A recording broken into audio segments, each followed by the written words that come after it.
Το Εθνικό Θαλάσσιο Πάρκο Αλονίσου Βορείων Σποράδων καλύπτει έκταση περίπου 2.260 τετραγωνικών χιλιόμετρων, βρίσκεται βόρεια-ανατολικά της Εύβοιας και ανατολικά του Πηλίου. Εκτός από τη θαλάσσια περιοχή, το πάρκο περιλαμβάνει την ίσο Αλόνισο, 6 μικρότερα νησιά, Περιστέρα, Κυραπαναγιά, Ψαθούρα, Πιπέρι, Σκάντζουρα και Γιούρα, καθώς και 22 βραχονησίδες.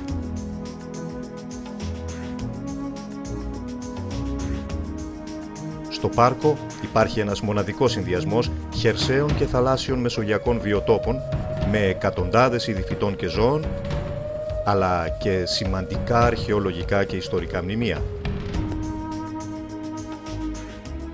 Το πάρκο, που είναι το πρώτο θεσμοθετημένο θαλάσσιο πάρκο στην Ελλάδα και το μεγαλύτερο στην Ευρώπη, ιδρύθηκε το 1992, ενώ το 2003 δημιουργήθηκε ο Φορέας Διαχείρισης του Θαλάσσιου Πάρκου, ο οποίος καθίσταται υπεύθυνος για την προστασία και διαχείριση του φυσικού περιβάλλοντος της περιοχής, το οποίο διακρίνεται για τη μεγάλη βιολογική, οικολογική, αισθητική, επιστημονική, γεωμορφολογική και παιδαγωγική του αξία. Το πάρκο ιδρύθηκε για τη βιώσιμη ανάπτυξη της περιοχής διαμέσου της ορθολογικής χρήσης των φυσικών πόρων και της ανάπτυξης ανθρωπογενών δραστηριοτήτων που είναι συμβατές με την διατήρηση του φυσικού περιβάλλοντος. Ιδρύθηκε για την αποτελεσματική προστασία ενός από τους σημαντικότερους πληθυσμούς της Μεσογειακής Φώκιας, είδους που απειλείται με εξαφάνιση, καθώς και άλλων σπάνιων και απειλούμενων ειδών χλωρίδας και πανίδας που ζουν στην περιοχή. Το πάρκο ιδρύθηκε για την προστασία, διατήρηση και διαχείριση της φύσης, του τοπίου και των ιστορικών και πολιτιστικών χαρακτηριστικών της περιοχής.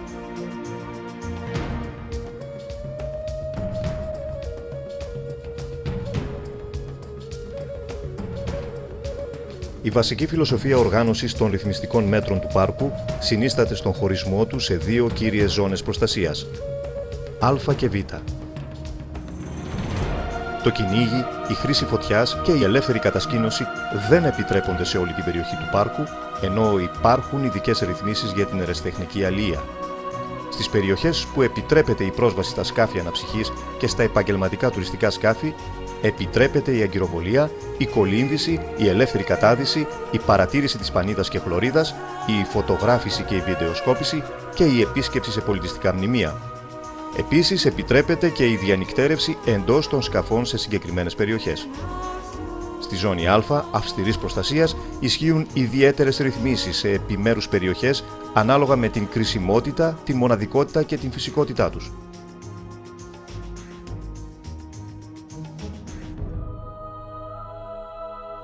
Στη ζώνη Β περιλαμβάνονται οι κατοικημένες περιοχές, στις οποίες ισχύει χαμηλότερος βαθμός προστασίας. Στη ζώνη Β δεν υπάρχουν ιδιαίτερες ρυθμίσεις για τον επισκέπτη, με εξαίρεση την απαγόρευση της ελεύθερης κατασκήνωσης και της χρήσης φωτιάς και σε ορισμένες περιοχές τη ρύθμιση της ταχύτητας των σκαφών. Επίσης υπάρχουν ειδικές ρυθμίσεις για την ερασιτεχνική αλεία.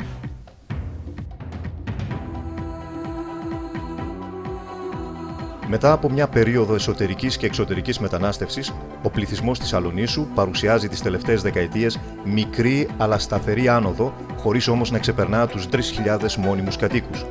Οι κύριες ασχολίες των κατοίκων είναι η γεωργία, η κτηνοτροφία και η αλεία, ενώ ο τουρισμός παρουσιάζει άνθηση τα τελευταία χρόνια.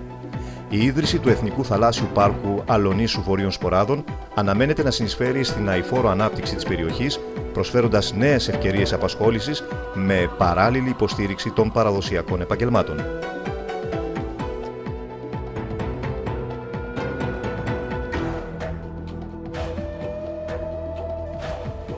Η περιοχή παρουσιάζει εκπαιδευτικό, λαογραφικό, ιστορικό και αρχαιολογικό ενδιαφέρον.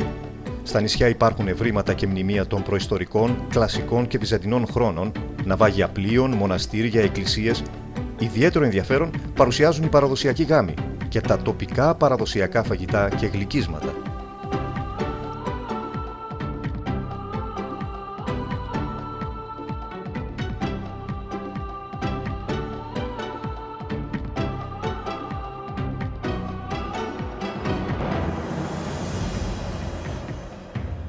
Τα νησιά καλύπτονται από μεσογειακά δάση κονοφόρων, όπως ο Πεύκος, μακία βλάστηση με θάμνους, όπως η κουμαριά, το σχήνο και το πουρνάρι, συχνά σε μορφή δενδρώδη. Ακόμη συναντούμε αϊθαλοί, όπως το κρητικό σφενδάμι, η αγριελιά και το θαμνοκυπάρισο. Συνηθισμένα είναι ακόμη τα φρίγανα, οι πόες και τα αγριολούλουδα σε μεγάλη ποικιλία ειδών και με αρκετά ενδυμικά φυτά, όπως το κρινάκι της θάλασσας. Τα υποθαλάσσια λιβάδια Ποσειδονίας, τα οποία είναι η σημαντικότερη πηγή ζωής και οξυγόνου για τα θαλάσσια οικοσυστήματα, είναι εκτεταμένα και διατηρούνται σε άριστη κατάσταση.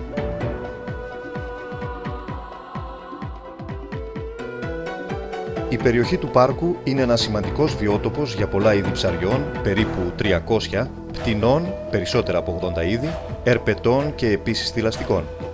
Η μεσογειακή φώκια, το κόκκινο κοράλι, ο μαυροπετρίτης, ο αιγαιόγλαρος, ο θαλασσοκόρακας και το αγριοκάτσικο των Γιούρων είναι μερικά από τα χαρακτηριστικά σπάνια είδη που απαντούνται στην περιοχή.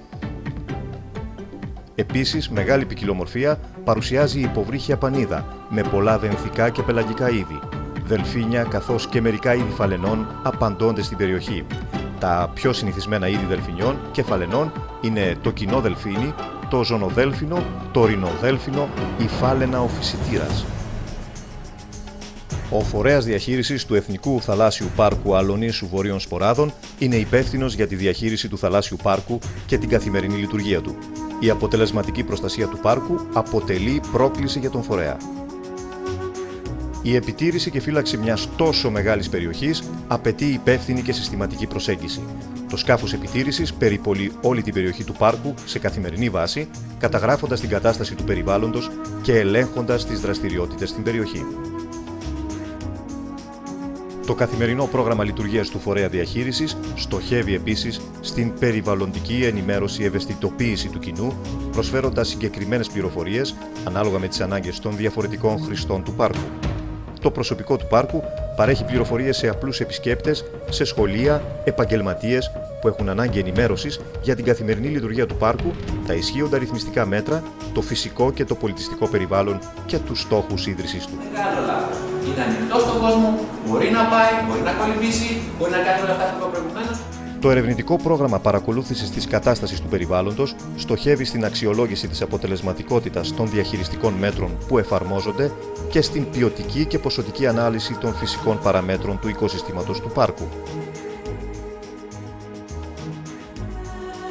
Στο δύσκολο έργο του φορέα διαχείρισης να προστατεύσει και να διαχειριστεί αποτελεσματικά αυτό το μοναδικής βιολογικής και πολιτιστικής αξίας οικοσύστημα συμβάλλουν άτομα ευαισθητοποιημένα στην προστασία του περιβάλλοντος, προσφέροντας εθελοντική εργασία.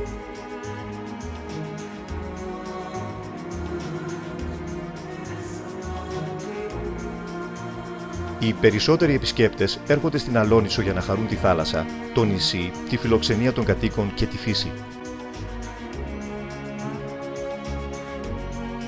Όταν βρισκόμαστε σε μια προστατευόμενη περιοχή, πρέπει να σεβόμαστε διπλά τη φύση και να φερόμαστε διακριτικά και με προσοχή όχι μόνο προς κάθε μορφή ζωής, αλλά και στα βιωτικά στοιχεία του οικοσυστήματος.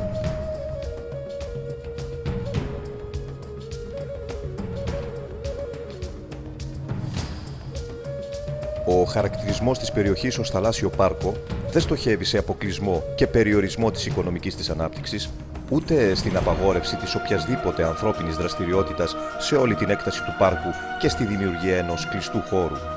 Αντίθετα, η ύπαρξη του θαλάσσιου πάρκου αποτελεί το βασικό συγκριτικό πλεονέκτημα της περιοχής και μόνο αν αυτό γίνει αντιληπτό από όλους τους εμπλεκόμενους φορείς, θα γίνει εφικτή η προστασία και ανάδειξη του φυσικού κάλους της περιοχής με την ταυτόχρονη βιώσιμη ανάπτυξή της.